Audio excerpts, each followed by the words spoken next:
What's up, beautiful people, to another episode. In this video, we will be playing the most dynamic and interesting, I don't know if you call it a vegetable, a spice, a herb, or a plant, but it's necessary for your fall garden. Let's get to it. What's up, beautiful people, and welcome to another episode of Don't Keep Up With the Joneses. Don't keep up with the Joneses. Don't keep up with the Joneses. Don't keep up with the Joneses. Don't keep up with the Joneses. Hey, ladies and gentlemen, welcome to another video. Hello, my name is Ricky Jones Jr. and I love doing gardening videos. So if you are a beginner gardener, interested gardener, or somebody that has experience, this is the home for you. So please go ahead and subscribe, smash that like button, let us know where you are viewing from and growing from, so that we can all learn and grow together, because you never know who may see where you are growing from and may have some tips, suggestions, or ideas for your specific area. Okay, so make sure we comment in the comment section, so let's learn and grow together. And so, like I said, in this video we are going to plant one of the most interesting plants. We don't even know what to call it at the end of the day, but we know we need it for our fall garden. And we also did some beans the other day. Okay, so we know beans are very necessary for fall gardens. That's a vegetable. In this case, we don't know if it is a spice, a herb, a vegetable, or a plant. However, for today's conversation, we'll call it a herb. Okay, so the most important herb you need in your fall garden, and that is garlic, ladies and gentlemen. Yes. So garlic is one of the most fragrant, we'll call it, herbs that you can have. I smell it on my fingers right now because I was peeling those bad boys, getting it all nice and ready for this here video, so that we can go ahead and plant it in the raised beds. And so make sure you have it, make sure you grow it, make sure you use it now. As you see, I am breaking it from a clove and I'm breaking it from the head and using the cloves to go ahead and plant into the raised bed themselves. Okay, and so after I map out where things are gonna go, I have an idea of all of that, and now we're gonna go ahead and put it into the raised bed. So based off of the way we have charted things out, let's go ahead now, put in a raised bed so that we can have the protection necessary, which I'll talk about that as I plant those bad boys, necessary for our fall garden. Okay, ladies and gentlemen, you ready? Let's get to it, y'all.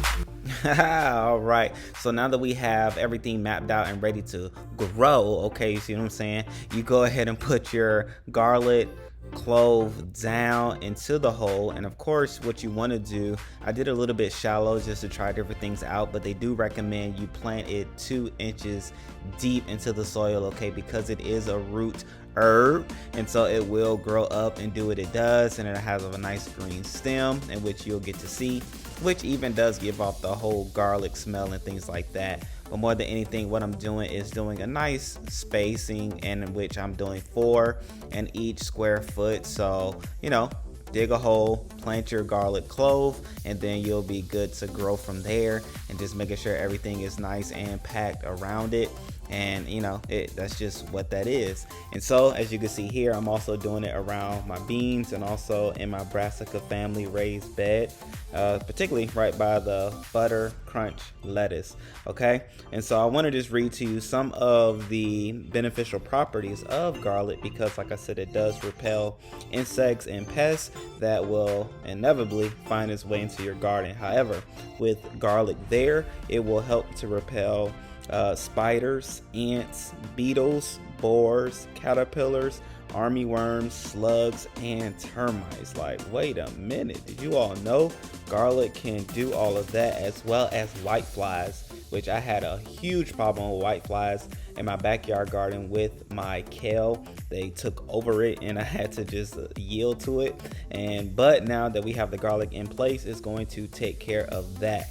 And as you can see, I have it in 2 specific locations, but even within the same raised bed, with the idea that wind blows, okay, and you know, as the collards grow, as the kale grow, I want to make sure that as the wind blows, there is the scent of garlic in the air, no matter what area you're smelling from. And so it will be good to go with that, okay? And so it is a natural pesticide, also used to keep away mosquitoes as well. So, you know, so many beneficial properties to garlic that we get to, you know, take part in with it growing in our raised beds.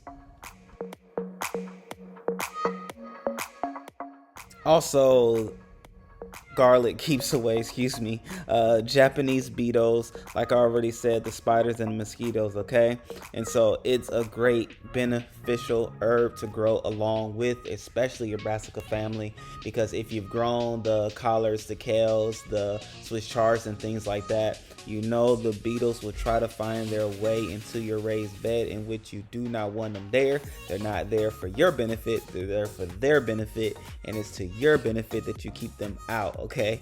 And so even as you can see, I did it in the 3 rows, all kind of singular to each other, perpendicular or parallel more than anything with each other, with the idea that it's going to do what it needs to do, which is repel all those things in that row, okay? And also in my little slender square foot garden area, I'm planting 2.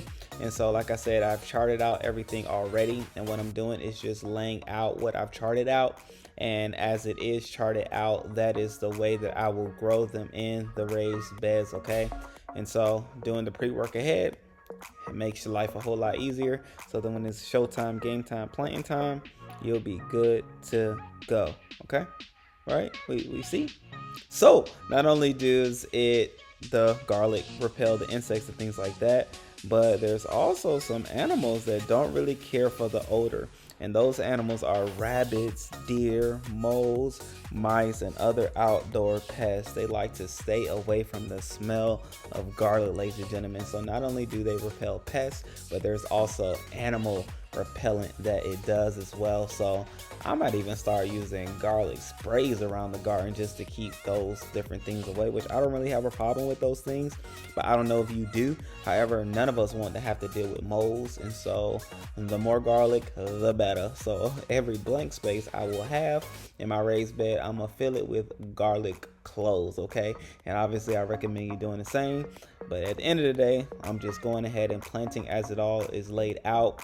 2 inches deep worth of soil on top of the tip of it, and you'll be good to go. Doing it on the other side as well. And so yeah, just enjoy what you see, and I'll come back following this to tell you and be excited about what you can do too.